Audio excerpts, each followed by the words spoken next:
Episode 7. Episode 7. Yes. Nearly the end of the season. That's weird. It is weird. We've been out in the world for a week. That is also weird. Yeah. But that's the thing with time. It just goes. It just goes. I mean, I could have a very long conversation about time, but we could have a we could do that in season 2. Yes, we could. Welcome to Not Designed for the Grind, a period reality podcast about women's health, hormones, and the power of understanding your cycle. I'm Dr. Katarina Bambang, consultant gynecologist and subspecialist in reproductive medicine, and also founder of the Delphi Clinic. And I'm Marlou, social entrepreneur and TEDx speaker, and founder of Period Reality and Jibe. We bring together science and storytelling to change the way we understand women's health. Every week, we'll have honest conversations, challenge outdated myths, and bring you fresh perspectives on women's health. And we're in ovulation mode this week, where the energy is confident, expressive, and connected. Expect some big conversations and bold ideas. Let's begin. So, as I think most people listening will appreciate by now, is that it's not like we came in with a whole plan and targets and milestones and a strategy behind this podcast, but just a deep belief in the work that we're doing. Yeah. So we did not necessarily have a launch target of like how many people we want to reach or listen or whatever. So I looked up our numbers. Yes. And I was going to say without putting you on the spot, but putting you on the spot, where do you think we are after a week? So this is across Spotify, Apple Podcasts, YouTube. I mean, to be honest, I'd have been delighted if, my best friends had listened and your best friends had listened, and that would be that. I'd just be delighted. I don't know, 20 plays? 353. Stop. 353. Seriously? I know. Wow. Oh, my word. That makes me so happy. I know. That's, wow. I'm surprised. I genuinely thought. And there might be people listening who's like, we're in the thousands and the millions. And, there's part of me that has a little bit like that. But then I said to you when we were approaching the 100, he was like, that's amazing. I mean, I just think, I genuinely thought we'd have about 20 plays. And I'd have been happy with that. I would have thought, well, that's fantastic. Yeah. It's been out for a week. So 353 plays is amazing. And I was having dinner with a friend yesterday who I did my TEDx with, EJ. And we were talking about the difference of like building an audience and a community and doing a TEDx, because that was obviously such a one-off. And what people kept telling us is like, you need to leverage the momentum, especially in the first 48 hours. Mm-hmm. So I know what that means, but I didn't, like, we were just, the newsletter needs to go out then, and we need to do a post on social media, and the website needs to be live. But what else do you do in 48 hours to get that out there? But the majority of views were in those first 48 hours. And if it was outside of the 48 hours, I'd say probably the first 2 weeks. And then but then that's like a one-off. So you either reach people with it or you don't. Whereas this, you kept saying as well, like, people could come back 5 years from now and still find episode 1 and listen to it, right? True. Like it's really a building audience. Yeah. So yeah, then we had 350 in a week. Is exciting. Yeah, I'm really excited by that, and I love the idea that it resonates for people, and that these conversations are, it sounds like they're conversations people want to have. So I love that. And in fact, if all 353 people who have played it would get in touch and tell us what resonates with them and, what they would love to hear, I'd love that too. Yeah, that would be amazing. I love that plug. You're getting so good at like the marketing side of it. I wouldn't say good. All those 350. Well, I would love that. Because the whole point is it was always meant to be an organic conversation, right? And that this was going to expand from it just being you and me talking to actually a platform of stories and of people reaching out and telling us their stories and being part of the podcast. So yeah, absolutely. Yeah, well, so this is a call to all those that are still listening, I guess. Yes. This is what we're going to find out now. Is this like people That's listen to it. episode 1 and 2 and then that was they're that. like, yeah, thanks. Moving on. Or whether they're episode 7 and they're still with us. Yeah. Thank you so much if you're absolutely. you're still with us. Absolutely. And we hope to hear from you. Yeah, that would be great. So episode 7 is ovulation. Ovulation, and it's a big one.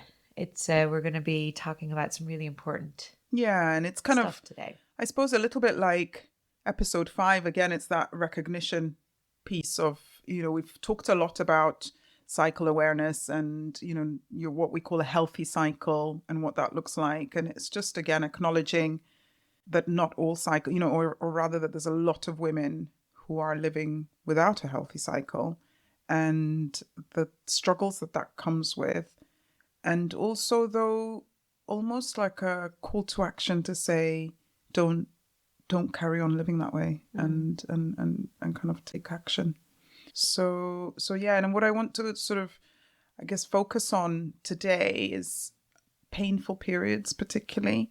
And because we talk, and it speaks to what you were talking about in episode 6, to the storytelling piece of, periods being your superpower. And, you were talking about people in other countries, but then I suppose closer to home is women who've had really painful periods ever since they got them are not experiencing it as a superpower.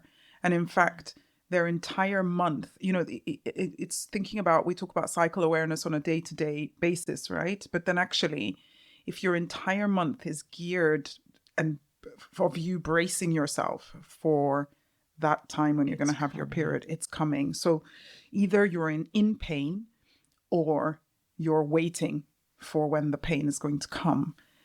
That's a very difficult place to be. So, so I think it is, again, a privilege, isn't it, talking about cycle awareness when you just wouldn't have that. You just wouldn't have the space to even start to think, how do I feel or what am I thinking, when actually you're just constantly braced in stress and in fight or flight mode, essentially, because you're going to be in pain in a couple of weeks' time, and now, or you are in physical pain. And I guess also the worry about how the pain is preventing you from doing other things, right? Like how is your school going to be impacted by it? How is your work going to be impacted? Are you going to lose your job if you're going to call in sick? Like, it's all those other things. As a carer, like the people in my care, like how am I going to be able to show up for them? Yeah. Drop the kids off at school or whatever. Like, it's obviously it's huge. All those ripples then as well. Yeah, absolutely. It's huge. And the thing is, it's also, and when you look at the statistics around it, there's about, and there's lots of variability in studies because, again, it's all about reporting. And probably, if you look at different studies, they report probably about 45% to up to 90% of women experience some sort of period pain. That's huge, right? It is huge. And so that pain ranges from mild cramps, which, take you out for a day or so and, you take some mild pain relief and you're okay, to being completely debilitated and immobilized by them, that you cannot do anything and you've got to literally shut down. So you may not be locked up in a hut, but you may as well be in the fact that you cannot leave your bed, which is horrendous. Yeah. And then the thing is, and I think what's really hard is going back to kind of the support that's out there is also limited by the lack of research that we have. And if you think about the fact that women have been excluded from research until so recently, then the data we have is so limited, right? And so the biggest cause that we talk about is endometriosis. And, there's a lot of talk in the media about endometriosis as a cause of period pain. I was just going to say that I see more and more in the media, and I was thinking about how to phrase it, because even you just saying there's a lot of talk, there's not a lot of talk. There's more and more talk. There's more talk. Yes, but you're absolutely right. There could be a lot more talk about it. Yeah, absolutely. But again, it's a difficult one because there are other causes of painful periods. And so it's just being careful not to hijack the conversation, because it's great that there is more talk about endometriosis. But sometimes I fear it's putting, it's creating this track of, if I have painful periods, I must have endometriosis. But actually, that's not necessarily the case. And, there's other conditions. Fibroids can cause pain. Pelvic congestion can cause pain. And there's another one that has literally not been studied at all. And in fact, there's still, even in our guidance, which is not great to say, that we sort of say to women, well, we can offer psychological support. If you've got pelvic congestion syndrome and you're in pain, our best action is psychological support. And so how is that going to improve my pain? It just, things that don't add up, that you think, well, actually, it's because we lack data. And I don't think it's a flaw to be really honest with women and say, we don't have data. We don't have the information. This is where we have information. This is what we can support with. But the reality is there's a lot more that we need to know about. And I suppose take endometriosis as an example. Yes, we still don't know what causes it. What we're now discovering, we made this assumption that it was, the original theory behind it was that you get the tissue in the lining of the lining of the womb kind of finds itself outside of the womb and is inside your abdominal cavity. And actually it then starts to do the same things, respond to your hormones in the same way as what's inside your womb does. And it creates scar tissue, and that's what the problem is.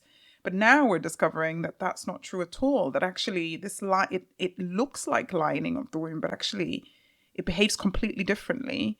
It produces its own sort of chemical messengers, creating all sorts of other effects, immune effects, and that actually it has a whole body impact. So it's not just in the location that you have the little lesions that you have a problem. Because it does travel through the body, right? Like we've heard stories of women complaining about like pain in their shoulder. Absolutely. And then it's taking forever for people to then make that connection. Together. Yeah. But even beyond those lesions, it can create sort of immune responses within your body that are not actually directly connected to physical lesions. They're connected to the messengers that these lesions are creating. And so then when you think about the treatments we have available, which are generally around surgery and removing those lesions, and I want to be careful because there's a vast array of sort of the severity of it. So you have the sort of early stages where we call it sort of peritoneal disease. And what that means is it's sort of covering the lining that covers your abdominal cavity, and then really severe where actually completely changes the anatomy. So, everything becomes stuck together. And actually in that situation, surgery is your only option because you need to to try and restore that anatomy. But, we there's still a lot we don't know and we don't understand, and therefore our treatment options are actually still limited, particularly for that early stage disease. Because a lot of women will have those areas removed and then they still have a lot of symptoms. And, they'll come back and say, well, actually, symptoms got a little bit better, but now they're worse again. What do we do? So one of the things I think I picked up, or that I see a lot in the media, is that endometriosis in the UK, it's taken 7 years to be diagnosed. Yeah. In fact, even longer. I think at the moment it takes about eight and a half years. Wow. From symptoms to diagnosis. So could you talk me through that? Just talk me through that process of someone would have symptoms, and to your point, that doesn't start even when you're 29, right? That might have started right at your first period. So from the moment you start seeking help, then what is being done in that process? What is being done? And why is it taking so long? I think the difficulty is not. There's two things, I suppose. One, not everyone will have endometriosis. So going back to what we said, and I think the difficulty is that range of pain. So we're saying, so women will present and say, well, I have painful periods. And the option will then be to say, well, okay, let's manage those painful periods. So we'll talk about, and we've talked previously about using contraceptive pills for their ability to shut down the cycles, particularly the combined pill or the mini pill, the progesterone only pill. So you will be given some option of a hormonal treatment that will hopefully shut down your cycle in order to stop those periods being painful. What that doesn't do is get to the root cause of why are your periods painful. And for some women, they just naturally produce more sort of chemical messengers that cause pain, and they're called prostaglandins. We know they're more common in teenagers, for example. So teenagers are more likely to have painful periods, and that tends to improve as their body matures and they get a little bit older. So by sort of 18, 19, that should settle if that was the cause. And for some women in adulthood, they just have that tendency to produce more prostaglandins, and therefore prostaglandins are pain mediators, so they will cause more pain. Okay. So if you do that, so then you go away with your pill and you take it and it's helping to a degree, maybe a little bit or not, or really helping. So you say, okay, that's fine. You're giving that a go for a You're little giving bit. that a go. Yeah. And or maybe you give it a long go and that's all that you've needed. But the problem you have is then you want to come off it. So say you started it at 20 and now you want to have a baby and you're 29 and you stop the pill and actually your periods come back and they're exactly the way they were before. And so you're now in agony and now you're also trying to conceive. So now you can't take the pill because that's not helpful. So then you go back for more help. And then the doctor says, well, you know, maybe let's try something non-hormonal and take some painkillers when you're on your period and see how you get on. And then you try that and that's not working. So then you go back again. And then they might say, okay, well, let's refer you to hospital.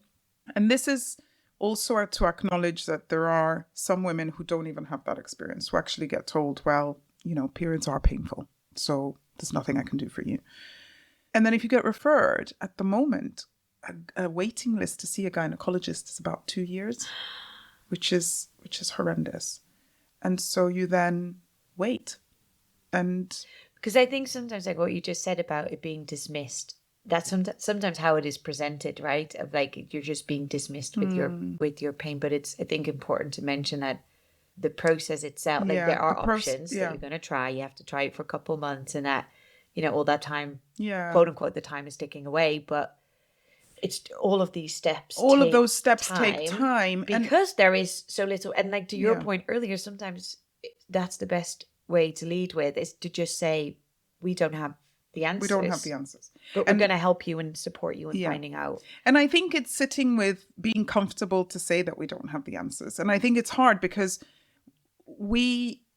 as a doctor, I like to have answers. Yeah. I like to give solutions. And it's an uncomfortable place to sit somewhere where I don't have answers to everything.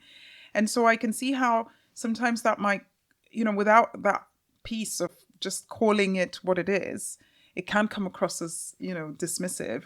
And so I want to be really clear that I'm not denying that women have been dismissed and they absolutely have had that experience. But I think there's also a range, you know, there's that kind of on the one hand, you know, a group of women that have absolutely been dismissed by the medical system. And then a group that haven't been dismissed, but actually the system itself just isn't geared up to support them. And then also the honesty of sitting opposite them and saying, do you know what, we don't have the answers and I don't know, but let's work together to work out what to do. And I think that's probably trickier in this day and age than it used to be. So then your referral will take 2 years, and then you might get into hospital and have that initial appointment, and you might get offered an alternative hormone or the option of having an operation, because the only actual way to diagnose endometriosis, for example, is surgery.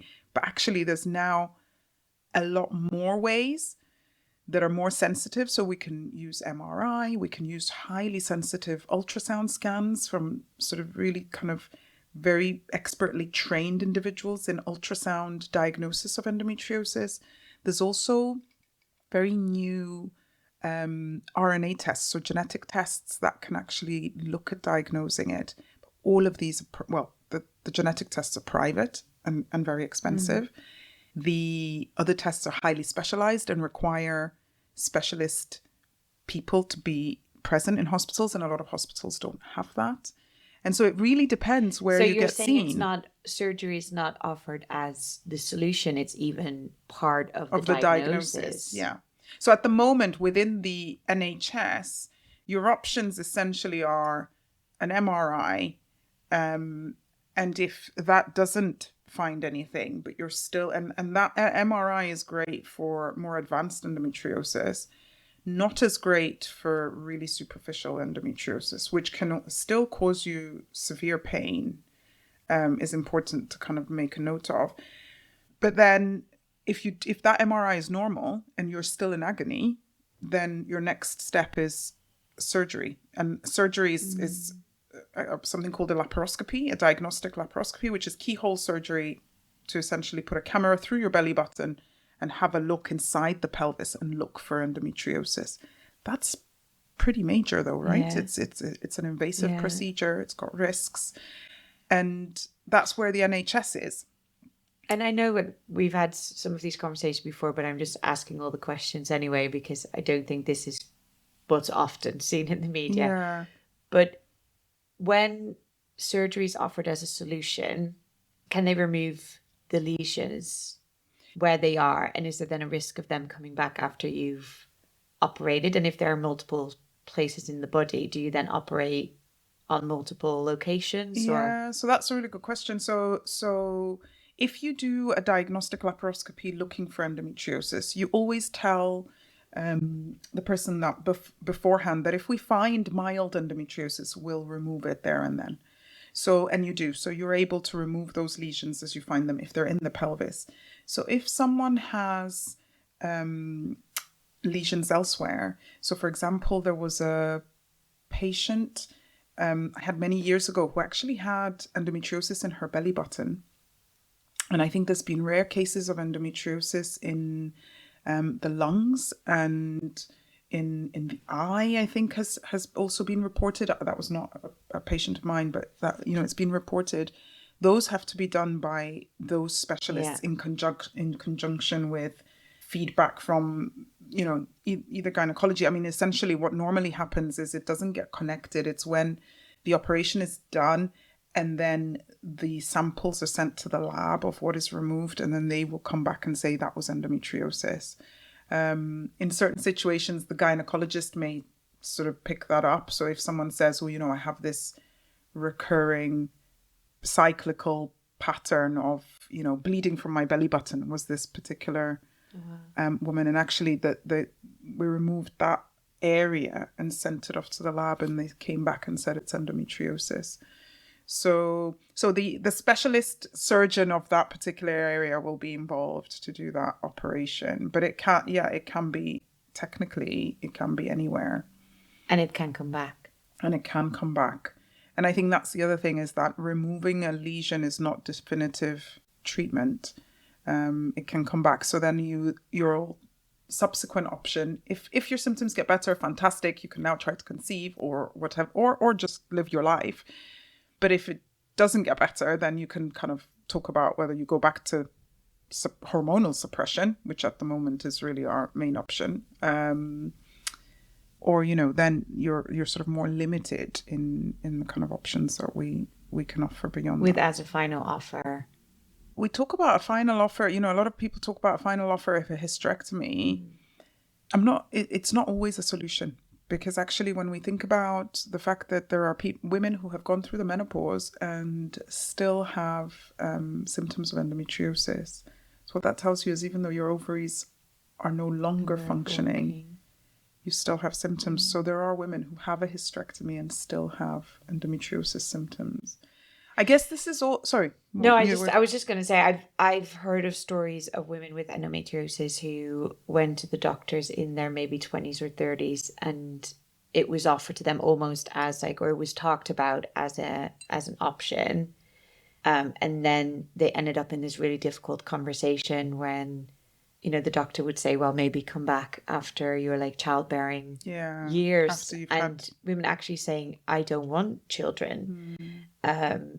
Or not in this, I can't live like this, my quality of life, it's no longer worth it. And that they really had to work really hard to advocate for themselves to make those, really definite decisions, obviously. But these decisions about their own body and their own health. Yeah. In order to fight for what they want. So I think knowing that might not be the end all solution is important. No, you're right. To know. And I guess all of this is to say it's complicated and it's very individualized. So you can't have a really prescriptive rule about how to approach it in a way, because it has to be individualized to the person in front of you. What is their experience? What are their symptoms like? And what are their priorities, right? Like what you just said, and individualizing it. And the great thing is, the fact that actually there are specialized centers now, and there are sort of specialized endometriosis centers in sort of most big hospitals around the country, certainly here in the UK. And they have complex teams who just deal with endometriosis. And I think that's really important in sort of starting to gather information. But I want to just take a step back, and because I've talked a lot about endometriosis, and recognize again that there are other conditions that cause pain. And so it's also thinking about, well, if someone tells you, no, you don't have endometriosis, to say, well, okay, what do I have? Because... Well, and we chose this episode to talk about this because... Oh, you're much better positioned to explain than I do, but why are we talking about this in an ovulation episode? In an ovulation episode, I suppose, well, it depends. You can have ovulation pain. That's one of the things. I suppose it's not so much the ovulation more than the sort of hormonal cycling as a whole, because, and actually the ovulation is probably for women who genuinely have a cyclical pain. That ovulation is going to be now the lead up to that luteal phase, which is where your pain is likely to start. And a lot of women will sort of talk about, 3 days after I ovulate, I start being in pain, or, a week after I ovulate, that's when, my pain starts, and then lasts all the way through to the start of my period or the end of my period, any of those variations. And I think when you and I were talking about it, you said that, some of these underlying conditions either happen because there is a cycle going on, so that it's kind of coming, or because there is no ovulation. Or because there's no... So the relationship with no ovulation, I suppose, is more related to irregular periods and absent periods. So that's the other group of women who, I want to kind of be conscious to say, well, we talk about cycle awareness and following your cycle, but actually if you haven't got any periods, or if you have irregular periods, you'll say, well, how do I do that then? How do I become cycle aware? And that's intimately related to ovulation. So if you're not ovulating, by definition, you're far less likely to, well, you're not going to have a period.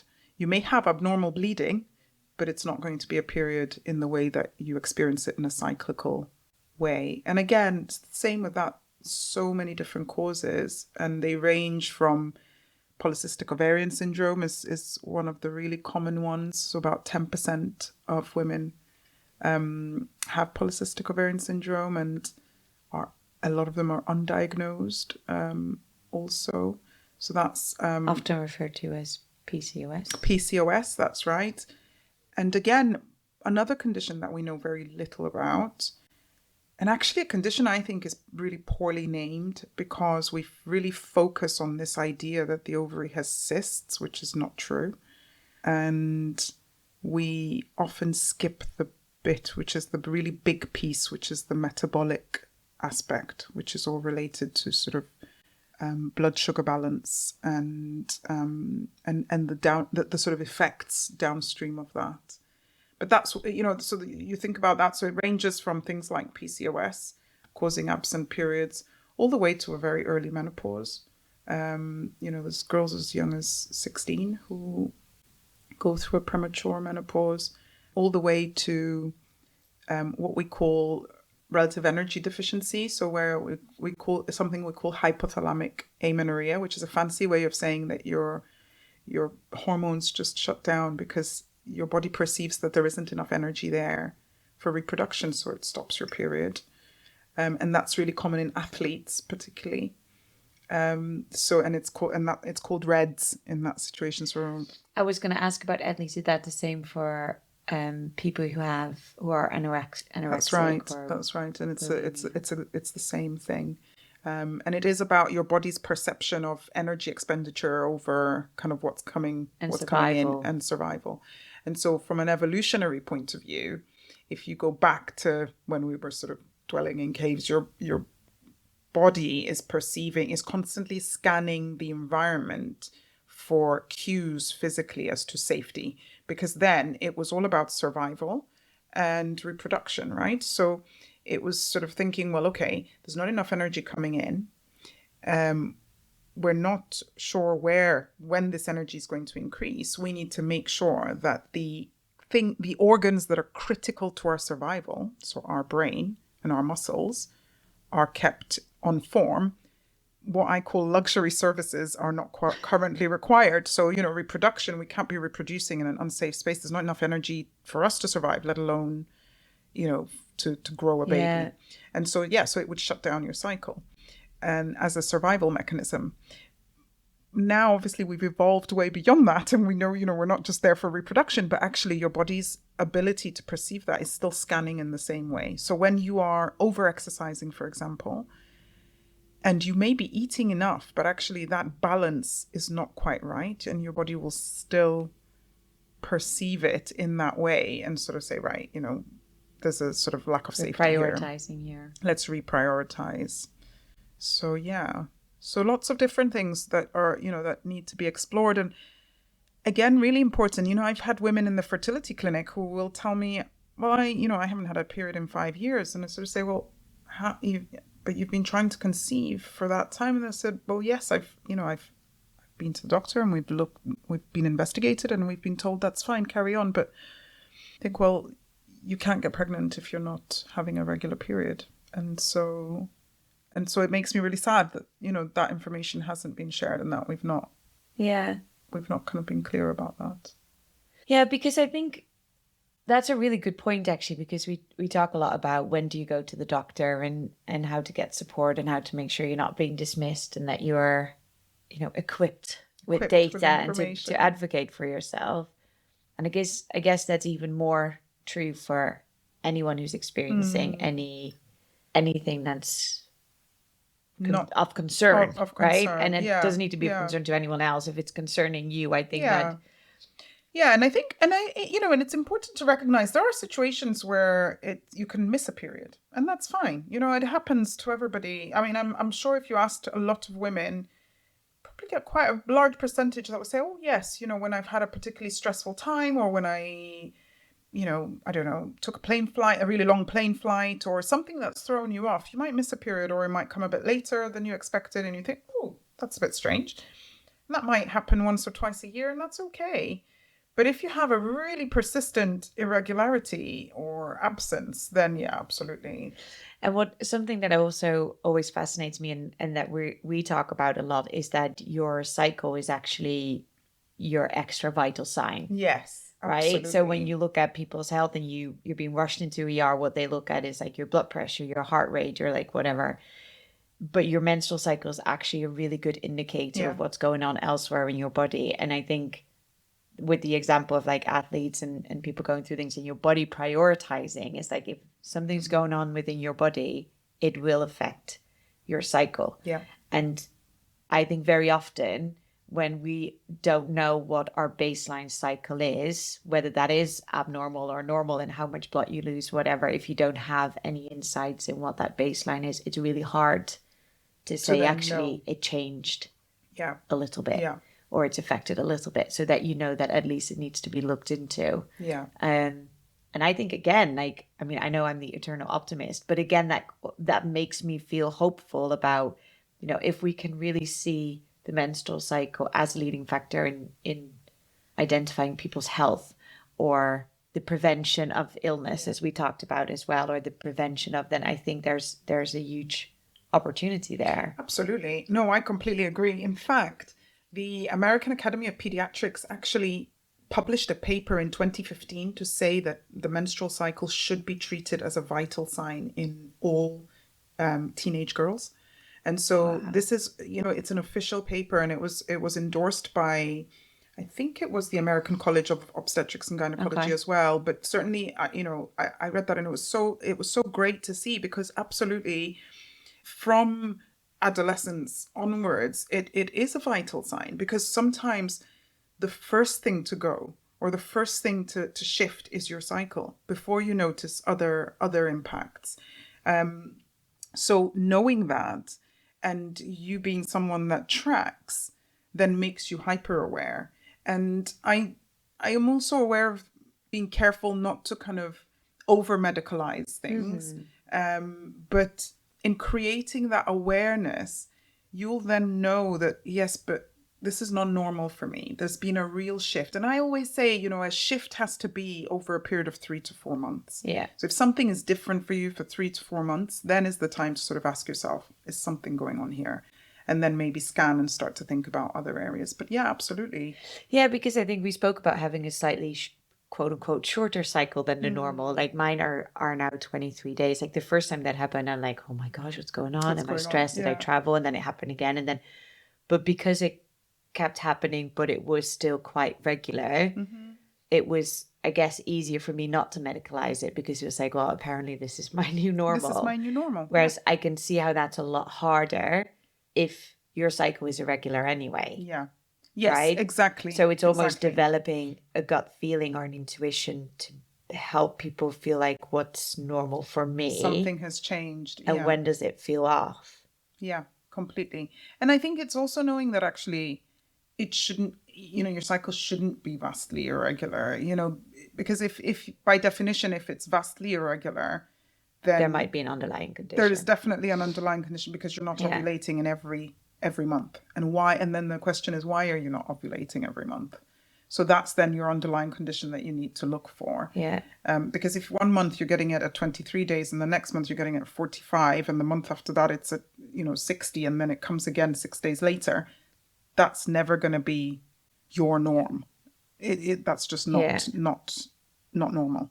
So that's definitely one to explore. But like you say, if you sometimes you have an event, or as you get older, that's another thing that happens. There'll be women that have had a completely normal cycle. I say normal, 28-day cycle, spot on all their life, and then they have a baby and their cycle's all over the place. And that's because your hormones have been shut down for quite a long time, and now we're asking them to restart and rebuild that rhythm, and they've just not been able to do that. And so it's kind of working out, okay, how do we bring that back? That's one thing. Or as you get older, you're now transitioning. So you say you're in your 40s and your cycle now gets to your point, is now 23 days. I'm not in my 40s yet. I mean, you're not in your 40s, but that's fine. As an example. Or it can start to shift earlier. And it gets a little bit shorter. But again, if it's normal and it's, if it's regularly doing that, then you can feel more reassured, can't you? That actually that's okay. That's my... Yeah. And I think one of the stories that I heard the other day from a woman was about, she had, I believe it was a cyst or fibroid on her ovary on one side. So she just... in the first place, just at random moments, was getting an incredible pain on one side of her stomach. Be super painful, be like a couple of days, sometimes really like curling up, all these things, and then it passed again. And it would actually not come up again for quite some time. So she was like, okay, well, maybe it was one-off, whatever. And then at some point, out of the blue, it would kind of come again. And because you're ovulating from on one side of your one ovary and then the other side of the ovary the next month, it took her a while to actually figure out that it was happening every other month. So because they're so far stretched out, it's hard then to see the pattern in them, right? They seem so random, when then actually when you keep track of it, it's like, hold on, it's always around. And I think, and then she took that to her GP, and that gave them something to look at. And I thought that was such a powerful example of like, no one is going to the doctors when they have really bad cramps every 2 or 3 months for like a day, because you think you might have had, one day it might be I had stress, and then 2 months later, maybe I ate something wrong, or, there'll always be some kind of excuse. But then when you start to identify a pattern, that rhythm. it's like, oh Exactly. my gosh, we can do Yeah. something about this. And I think that's so powerful, right? Because it's acknowledging the realities of where we are at. Because one is thinking about the ideal situation, and the ideal world would love to live in is that we go to the doctor and the doctor is feeling relaxed and has time and has all of the tools available at their disposal in order to support us. And we have the information that we need to provide, and that is a perfect interaction. But we also have the reality of where we're at, in that we are living in a country, and as many other countries right now, in really overstretched health systems and a lot of burnt out medical staff. And we are also in, our environment right now is, work stresses and life stresses and all of that sort of thing. So you put those together, and it's like, actually the chances of not getting that ideal outcome where there's Everything a is recognition, everything aligning. aligns is highly likely, right? So all those tools are really great. So if you can come up and build that picture, then it's much more likely that the system will work for you and do all those things that you need it to do. And so, yeah, it's about having those tools to be able to do that. Yeah. And I think in talking about this episode and the many conversations we've had about the importance of acknowledging that, not many people have the perfect cycle, but definitely, the not the majority, is that a lot of these underlying conditions, you can't talk about them without talking about fertility and infertility, right? Absolutely. So we also want to dedicate an episode in season 2 on about fertility and people's journey and the link we put between the menstrual cycle and fertility, right? And I think that's important to call out now as well for people listening. Like, we so often refer to the menstrual cycle in support of being able to fall pregnant or have babies or whatever, fully appreciating that that's not the case for everybody. Absolutely. And obviously that's a subject that's really close to my heart, because that's, I'm really kind of passionate about that.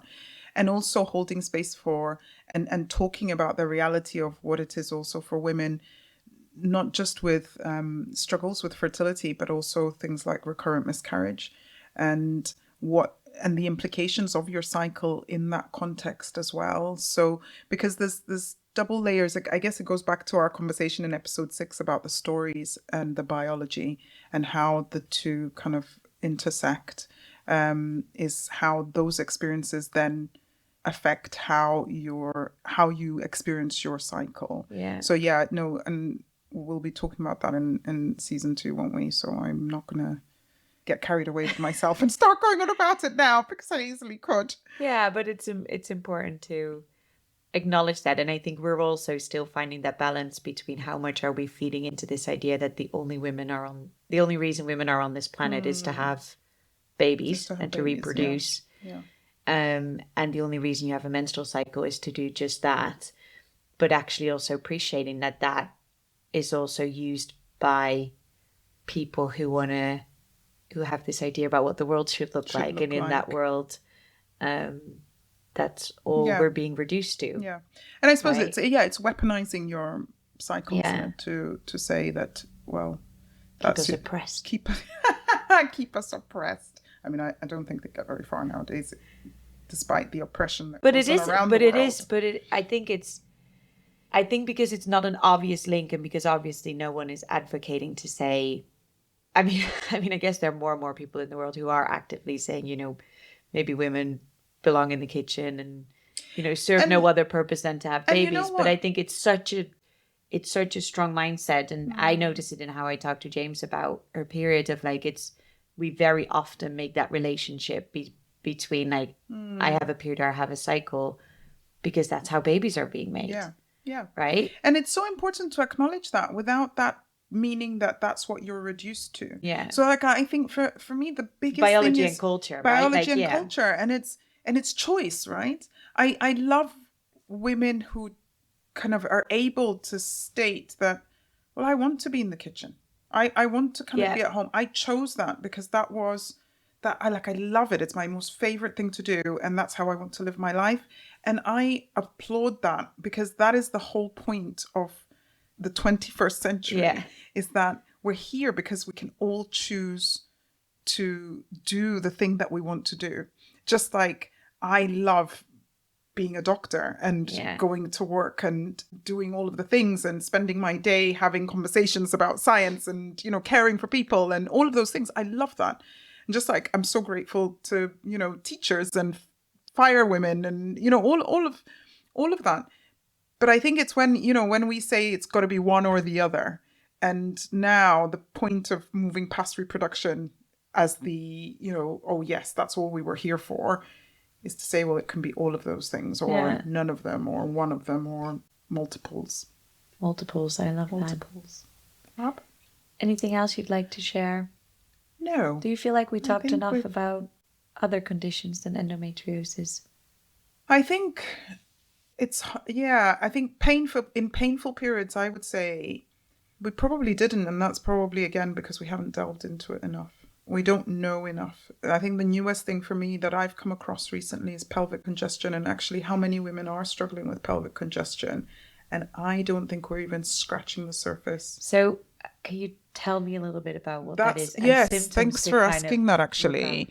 And the same for PCOS, actually, because even though we do talk about that maybe relatively more. Yeah. And I think it might be worth, I think we'll certainly dedicate an episode on PCOS because it's so common. With pelvic congestion, it is actually related to your veins, so your blood vessels in your pelvis. And you've got a lot of blood vessels in your pelvis that you can have varicose veins in your pelvis, which sounds strange to some people because you expect varicose veins in your legs. Yeah. Or you can just have these congested vessels that are sort of not openly varicose, but not functioning properly. And so that in itself can cause pain. And is that because they are stuck? Is there like pressure on them? So there's pressure. So there's more blood kind of causing that, the concept of congestion. So staying in the pelvis. And also when you're coming closer to your period, more blood flow is directed to your pelvis anyway. So then you've got greater congestion. So that then worsens those symptoms. And that's an area that we really don't know enough about. And what are the symptoms? A lot pelvic of area. Pain. Pain will be the biggest symptom. Maybe a possibility of having varicose veins elsewhere. And then... But it will be different than pain in your abdomen. It will be not more necessarily. Well, it will be in the pelvic area. But the problem with pelvic... And this is actually another really good point to make, is sometimes you could have a condition that's totally unrelated to your reproductive system that's worsened by your periods. So you could actually have IBS potentially, which is often interconnected. Irregular bowels. And irritable bowel syndrome. That's thank you for pointing that out. So, but then your bowel sits, your small bowel sits in your pelvis. So when your period comes, that can cause even worsening irritability.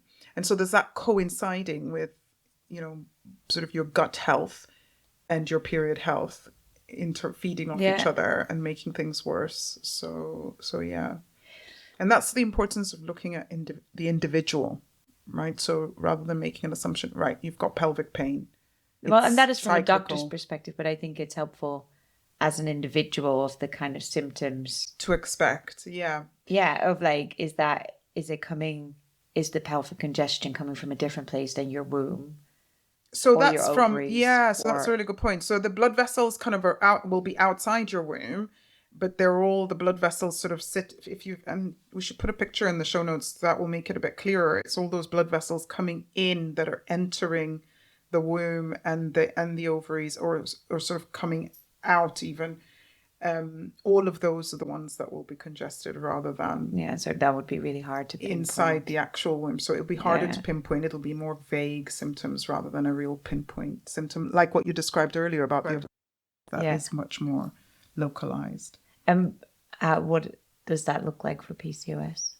Do you mean symptom-wise, or PCOS symptoms will invariably tend to be related to period? Well, a cluster of symptoms. And the difficulty with PCOS is we still disagree on what should be included in diagnosing it. Okay. And that's why there's a group of women that remain undiagnosed. Traditionally, we said, you have to have sort of multiple cysts in your ovaries, which is actually not the right way to talk about it, because they're not cysts. They're actually follicles, which is where your eggs are meant to live.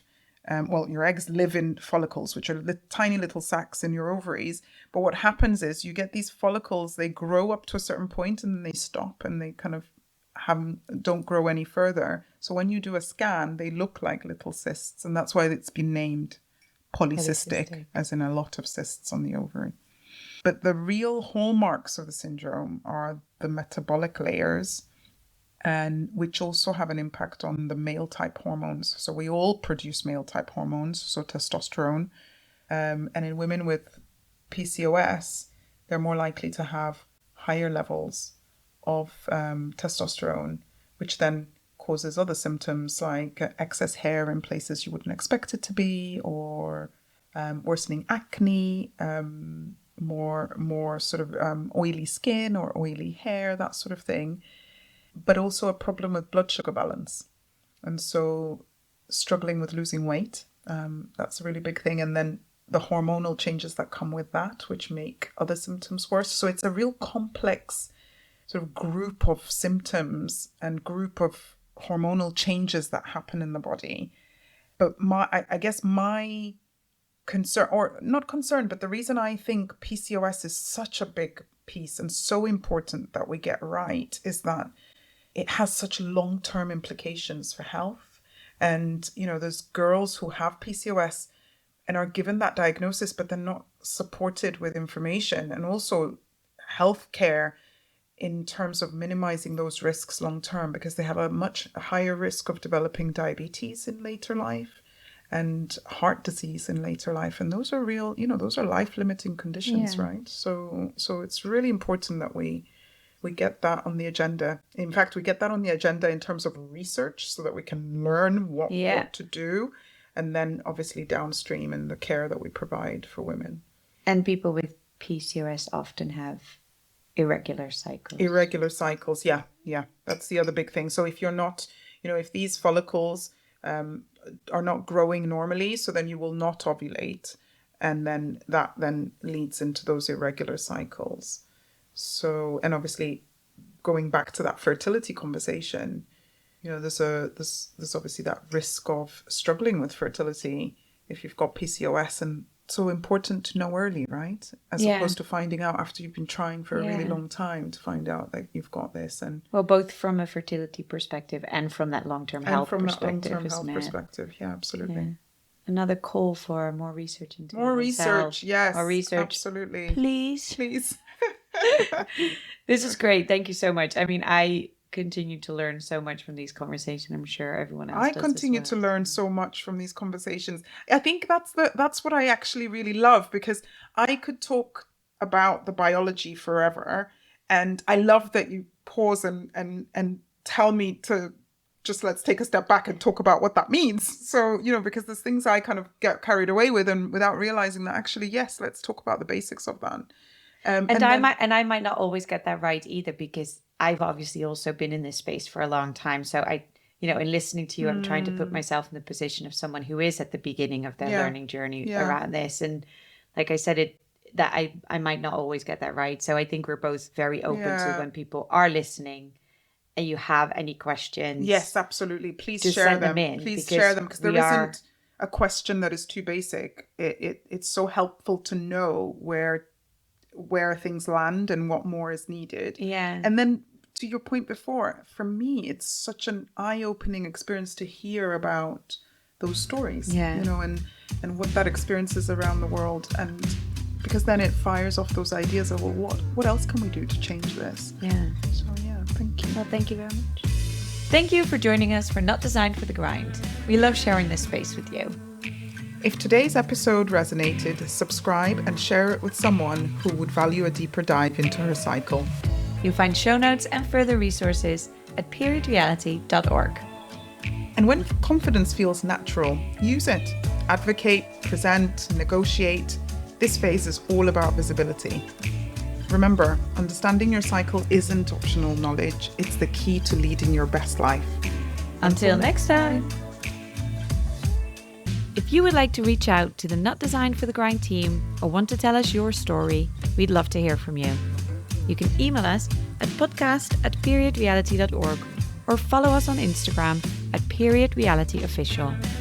You can also connect with us directly on Instagram at the.delphi.clinic and at Marlou Cornelissen, or find us on LinkedIn under Dr. Katarina Bambang and Marlou Cornelissen. If you'd like more resources, show notes and updates, visit periodreality.org/podcast. If someone came to mind while you were listening, send them this episode. And if you believe in what we're building, the simplest way to support us is to follow the show on Spotify or subscribe on Apple Podcasts. Ratings and reviews really do help more people find us, and 5-star reviews go a long way. A big thank you to all of you listeners, and please remember, the only thing that is true is what is true for you. Not Designed for the Grind is a podcast by Period Reality. The show is produced by Isabella Lindahl, created and hosted by Dr. Katarina Bambang and myself, Marlou Cornelissen. Audio editing and mixing by Delilah Odima, and our visual branding is developed by Millie Mensa. A special thank you to Favor Asueleman and the incredible team at Period Reality. We'll see you next time.